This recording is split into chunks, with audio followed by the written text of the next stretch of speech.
7 months అయింది. యాక్చువల్‌గా నాకు అంటే నేను ఎక్కడికి వెళ్ళలే. అనిత మేడం ఓన్లీ అంటే ఇలా ఉంది నాకు గుడిలో కలిసారు మేడం.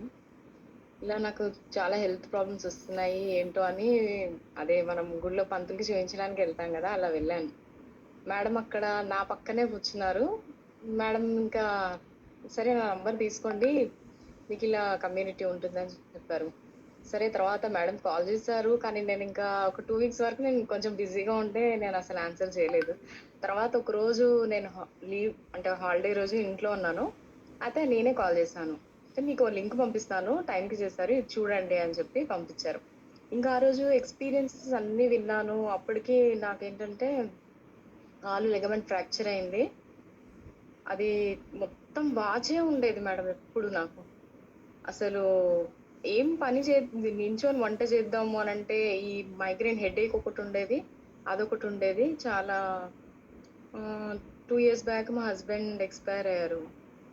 ఇంకా అది గూడా చాలా అసలు నేను అన్నీ ఇంకా ఒళ్ళు ఎప్పుడు బాగుండేదే గాదు. ఎందుకిలా అయిపోతుంది అని అట్లా అనిపిచ్చేది. ఇంకా ఎక్స్‌పీరియన్సెస్ చూడంగానే వెంటనే ఇంక నేను మేడం నాకు ఆర్డర్ పెట్టేయండి అని చెప్పేసాను ఈవినింగ్. ఇంకా అంతే. ఇంకా అప్పటినుంచి ఇంకా ఈ రోజు వరకు చేస్తూ వస్తున్నాను. నేనప్పుడు జాయిన్ అయినప్పుడు కమ్యూనిటీలో దాదాపు 65.9, 66 కేజీస్ అలా ఉండే. ఇప్పుడు 58కొచ్చాను. సో, ఇంకా మా హస్బెండ్ ఎక్స్‌పైర్ అయిన తర్వాత నాకెవరితో మాట్లాడాలనిపిచ్చేది గాదు. అయితే ఆయన గూడా చాలా సడెన్‌గా ఎక్స్‌పైర్ అయ్యారు. నేను ఆయన 46 ఇయర్స్.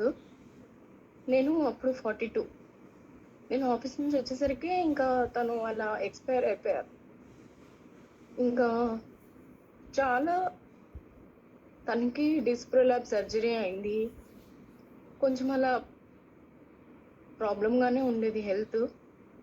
కానీ ఇప్పటికి చాలా బాధ అనిపిస్తది తనుంటే ఇప్పుడు ఇలా హెర్బల్ లైఫ్ న్యూట్రిషన్ తనకు కూడా తీసుకొనుంటే తను ఇప్పుడు నాతో ఉండేవాళ్ళేమో అని చాలా అనిపిస్తుంది. బట్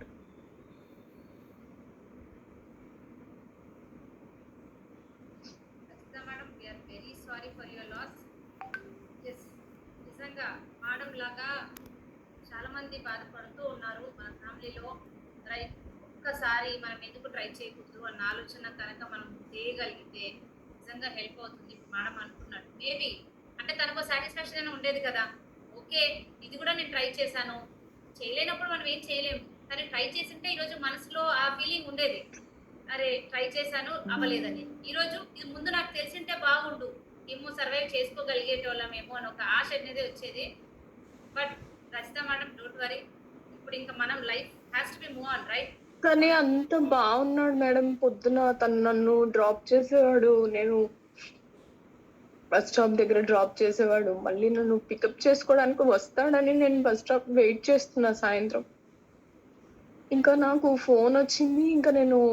ఇంక అంతే అప్పటికే ఇంకా nothing was in my hands.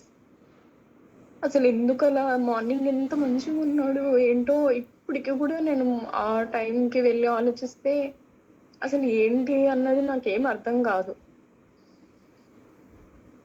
మీకు పిల్లలు ఎంతమంది మేడం రచిత మేడం? నాకొక బాబు, ఒక పాప మేడం. బాబు పాప, right? So now you have to take care of them కదా. సో మీరు వాళ్ళకు ఉండాలి, మా 100% బాబు హెల్తీగా ఫిట్గా ఉండాలి. ఇప్పుడు సో మిమ్మల్ని ఇంటర్ చూసి సెకండ్ వాళ్ళు year even madam. More inspiration గా ఉండాలి. మా పిల్లలకి కూడా నేను ఇవన్నీ యాడ్ చేసుకున్నాను మ్యామ్.